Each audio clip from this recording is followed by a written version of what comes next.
നമസ്കാരം, ഭാരത് ലൈവിലേക്ക് സ്വാഗതം. ബംഗാളിലും ഒഡീഷയിലും ആന്ധ്ര, തെലങ്കാന സംസ്ഥാനങ്ങളിലും ബി.ജെ.പിക്ക് സീറ്റ് ഉറപ്പെന്ന് കേന്ദ്ര ആഭ്യന്തരമന്ത്രി അമിത് ഷാ. അതുമാത്രമല്ല, NDAക്ക് 400 സീറ്റ് ഉറപ്പെന്നും പറയുകയാണ് അദ്ദേഹം. ദ ന്യൂ ഇന്ത്യൻ എക്സ്പ്രസിന് നൽകിയ അഭിമുഖത്തിലാണ് അമിത് ഷാ ഇക്കാര്യം വ്യക്തമാക്കിയത്. ബംഗാളിൽ 30 വരെ സീറ്റുകളിൽ ബി.ജെ.പി വിജയിക്കും. ബീഹാറിൽ 2019 സമാനമായ സീറ്റുകൾ ഉറപ്പുമാണ്. ഒഡീഷയിൽ 16 മുകളിൽ സീറ്റുകൾ ലഭിക്കും. തെലങ്കാനയിൽ 10-12 സീറ്റുകൾക്കും ആന്ധ്രയിൽ 17-18 സീറ്റുകൾക്കും വിജയിച്ചേക്കും. തമിഴ്നാട്, കേരളം തുടങ്ങിയ ദക്ഷിണ ഭാരത സംസ്ഥാനങ്ങളിലും സീറ്റ് ഉറപ്പാണ്. വടക്കു കിഴക്കൻ സംസ്ഥാനങ്ങളിൽ ഇത്തവണ മികച്ച പ്രകടനമാണ് പാർട്ടി കാഴ്ചവെച്ച് നിൽക്കുന്നതെന്നും അദ്ദേഹം പറഞ്ഞു. സീറ്റ് ലഭിച്ച് ബി.ജെ.പി അധികാരത്തിലെത്തിയാൽ തങ്ങൾ ഭരണഘടന പൊളിച്ചെഴുതുമെന്ന് പറയുന്നത് പച്ചക്കള്ളമാണ്.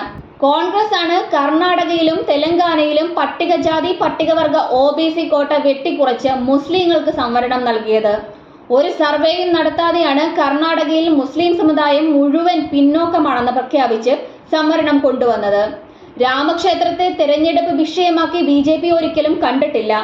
രാമക്ഷേത്രം ഒരു വിശ്വാസത്തിന്റെ വിഷയമാണ്.